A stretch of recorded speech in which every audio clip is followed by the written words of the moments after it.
नमस्कार, मैं हूं वंदना। आप देख रहे हैं स्वदेशी समाचार। आइए रुक करते हैं आज की प्रमुख खबर की ओर। बाबा श्री सिद्धेश्वर रामलीला कमेटी द्वारा जेल रोड सोना चौक पर आयोजित रामलीला में अयोध्या से श्री राम के वनवास प्रस्थान का मंचन किया गया। कैकेयी के वचन के कारण श्री राम, सीता और लक्ष्मण 14 वर्ष के वनवास के लिए रथ पर रवाना हुए। इस दृश्य से पूरी अयोध्या शोक में डूब गई। राजा दशरथ की मजबूरी और राम का त्याग धर्मपालन का प्रतीक बनकर दर्शकों को भाव विभोर कर गया।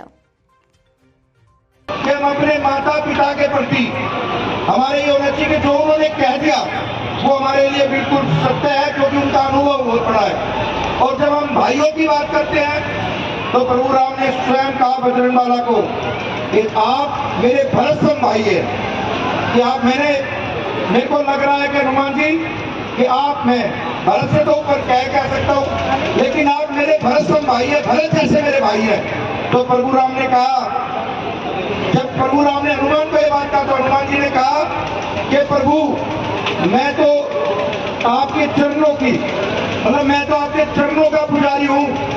तो उनको लगा कि यही वर्ड जो आप हनुमान बोल रहे हो, यही मेरा भाई भरत मुझे कहता है। और जब उनकी चर्चाएं चलती हैं तो आप लोग इस कथा में भी, आप रामलीला में भी देखेंगे, जब वो अपने भाई से मिलने के लिए गए तो उनके खड़े हाथ में ले गए, राजगद्दी पे रख दिए और कहा कि जब मेरे भाई के जो खड़े हुए ना यही राज कर लेंगे, उस नगरी से बाहर रहे।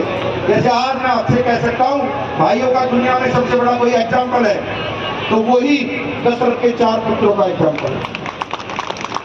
इसीलिए चौपाई में भी लोग बोलते हैं कि हाँ भाई कैसे हो, प्रभु राम जैसे भाई हो।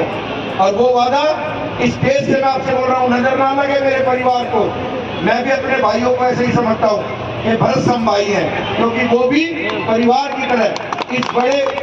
अब आज देश के यशस्वी प्रधानमंत्री जी ने कहा कुछ ही दिनों पहले कि पहले आप अपने परिवार को जोड़ो, फिर अपने कुटुंब को जोड़ो, फिर अपने शहर को जोड़ो, फिर अपने प्रदेश को जोड़ो और फिर अपने भारत को जोड़ो।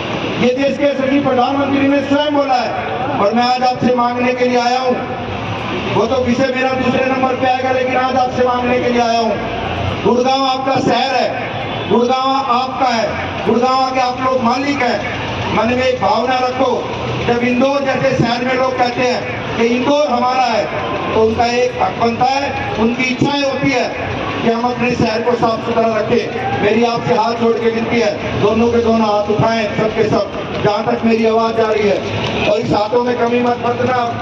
मैं आपसे वादा करता हूँ आपको शहर को 1 नंबर पे लेके जाऊंगा, लेकिन आपसे एक चीज मांग रहा हूँ, सफाई के मामले सब लोगों का ये रहता है, ये मेरी छोटी बहन काउंसलर, इससे रहता है ये काम करेगी, फिर रहता है कि भाई मेयर काम करेंगे, फिर कहता है विधायक काम करेंगे, फिर कहते हैं सांसद काम करेंगे, फिर कहते हैं मुख्यमंत्री जी काम करेंगे।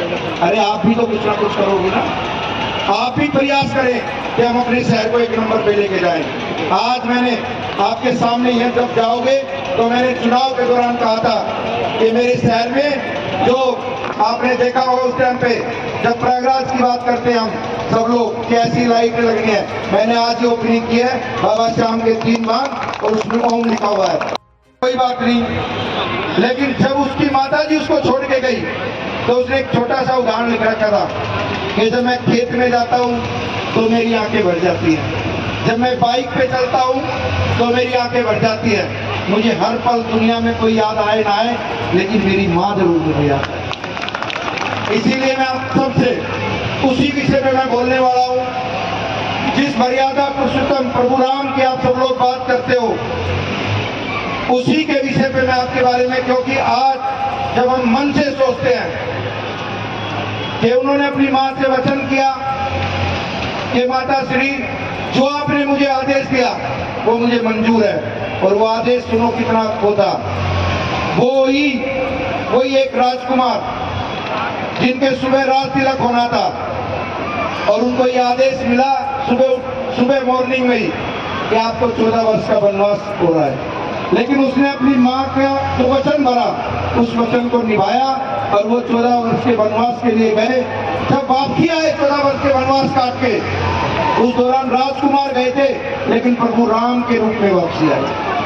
सबने कबूल किया कि वास्तव में इन्होंने अपने बेटे का फर्ज निभाया। तो मैं जब रोहित मुझे लेने के लिए गया था तो रोहित तो मुझे मिला ही, लेकिन जब इसका बेटा मिला तो उसने मेरे पांव छुए, तो मैंने कहा यही संस्कार है दुनिया के सबसे। स्वागत किया। मैं भी आप सबको शीश झुका के प्रणाम करता हूँ। जय श्री श्याम।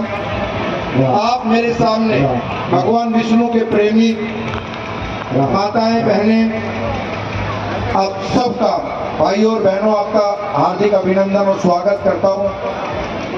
जब ये रामलीला शुरू हुई 3-4 साल से चली हुई है इसी ग्राउंड में, तो जब पहली दफा शुरुआत की तो बहुत कम संख्या में लोग थे, लेकिन आज जब मैं देख रहा हूँ तो यहाँ भक्तों की पूरी बड़ी संख्या है। आप अपने लिए जोरदार ताली बजाने करिएगा। आज मेरा सौभाग्य रहा, कल मैं जब दिल्ली मंडी गया तो मुझे लगा कि यार इतनी व्यवस्थाओं के साथ वहाँ जो चौपाई भी गा रहे थे, जो हमारे श्याम बाबा का पाठ करते हैं कलकत्ता से आके,